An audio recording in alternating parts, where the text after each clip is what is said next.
Hola chaparros, ¿qué tal? El día de hoy nos toca ver la asignatura de Geografía con el tema México, un país multicultural y pluriétnico. Veamos este dato. México es un país multicultural y pluriétnico, ya que tiene múltiples culturas y está conformado por muchos grupos étnicos, mejor conocidos como pueblos indígenas, con costumbres, lenguas y culturas propias. Bien, todo el país, todos los que vivimos en México, podemos considerarnos a lo mejor pues importantes, porque vivimos en un país multicultural. ¿Qué significa esto? Que tiene muchísima cultura, gracias a todos los pueblos indígenas que tiene. Desde el norte hasta el sur hay muchísimos pueblos indígenas. Es por eso que en cada estado a lo mejor hay diferentes tradiciones, bueno, más bien son las mismas tradiciones, pero lo celebran de diferente forma. Entonces, pues eso hace mucho más rica la cultura en todo el país. Ustedes a lo mejor, si van a celebrar el Día de Muertos en Baja California, verán que no lo van a celebrar igual que a lo mejor en Yucatán. Entonces, eso es a lo que se refiere que es un país multicultural, o sea que tiene mucha cultura gracias a todos los pueblos indígenas que tiene. Pluriétnico se refiere a eso, que tiene muchos pueblos indígenas. Estamos hablando que tiene más de 60 pueblos indígenas, y esto hace que México sea un país rico en cultura. Lengua indígena. México tiene más de 60 pueblos indígenas, lo que comentábamos hace un momento, y cada uno con sus lenguas propias, pero a estos pueblos se les puede considerar políglotas, ya que hablan distintas lenguas, o al menos bilingües, ya que hablan su lengua natal y el español. Todos los pueblos indígenas se han tenido que adaptar al idioma español. Hace muchísimos años, pues ellos únicamente hablaban su lengua o su dialecto. Es una forma en la que ellos se comunicaban. Ellos tenían sus propias palabras y se podían comunicar. Esa comunidad, ese pueblito, se podía comunicar de la misma manera, ese pueblo indígena. Pero pues al pasar los años, ellos han tenido que salir de sus pueblos indígenas al exterior de donde ellos estaban asentados, y han tenido la necesidad de aprender el idioma español, obvio, para poderse comunicar. Muchos de estos pueblos indígenas están considerados como bilingües, ya que hablan su lengua natal, o sea, la lengua con la que sus papás les enseñaron a hablar, y hablan también el idioma español. Una persona bilingüe es una persona que habla dos lenguas o dos idiomas. Por ejemplo, si yo hablara español y francés, me podría considerar una persona bilingüe. Obviamente lo tengo que hacer, pues así como hablo el español, tendría que hablar el francés, o sea, de corrido, sin pausas, y poder entender lo que me están diciendo, y yo igual poderme comunicar de esa manera. Entonces, muchos indígenas son bilingües por esa razón, porque pueden comunicarse perfectamente con su lengua natal, y también pueden comunicarse perfectamente y entender perfectamente lo que se está diciendo en el español. Pero no solo eso, algunos otros son políglotas. Esto quiere decir que hablan más de dos idiomas o más de dos lenguas. Por ejemplo, si a lo mejor yo hablara español, francés e italiano, ya con más de dos lenguas, ya soy una persona políglota. Lo mismo sucede con ellos. Ellos a lo mejor han tenido que trasladarse de un pueblo indígena a otro pueblo indígena por X circunstancia, y entonces ellos saben hablar su lengua natal, o sea, el idioma con el que ellos nacieron, con el que les enseñaron sus papás, y también han aprendido a hablar otro tipo de lenguas, de a lo mejor otros pueblos indígenas. Pero como les decía, también han tenido que aprender a hablar el idioma español. Entonces, ya cuando hablan a lo mejor dos dialectos o dos lenguas, más bien dos lenguas indígenas y el idioma español, ya se les puede considerar políglotas. Y la comida típica, en los pueblos indígenas o en cada estado, también existen diferentes tipos de platillos típicos de cada región. Esto se debe al lugar en donde se encuentran asentados y los recursos que se encuentran a su alcance.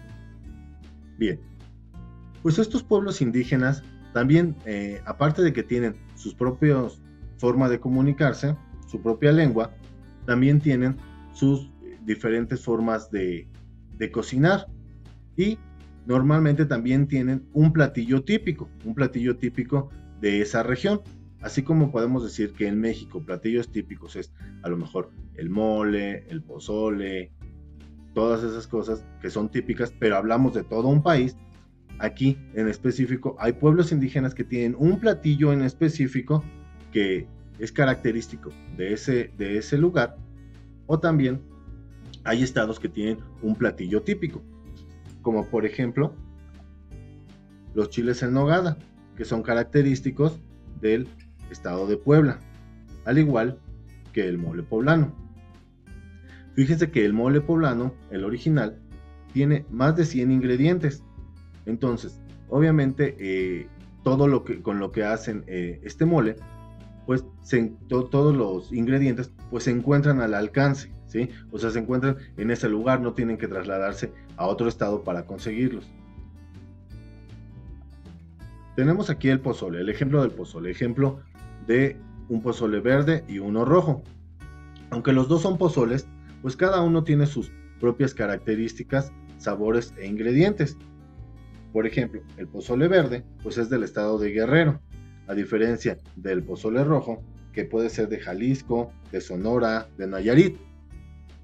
Cada estado, pues, le pone su toque personal y eso hace que ya sea un platillo típico de la región de donde se elaboró. Otro ejemplo sería el pescado a la veracruzana. Como su nombre lo indica, pues es de Veracruz. Bien, con este ejemplo puedo decirles esto. Los chiles en nogada a lo mejor hubieran podido ser un platillo típico de otro estado o de otro pueblo indígena, pero a lo mejor ahí no existía la granada o era muy difícil que se diera. Entonces, se entiende que en Puebla pues es mucho más fácil que se dé la granada y por eso le dieron ese toque personal a un chile relleno ya con todas las cosas que lleva, pero pues resalta mucho la nogada y la granada. Entonces, ellos en Puebla obviamente no podían poner un platillo típico con pescado porque ellos ni siquiera están cerca del mar. Eso es a lo que nos referíamos cuando decíamos que recursos que se encuentran a su alcance.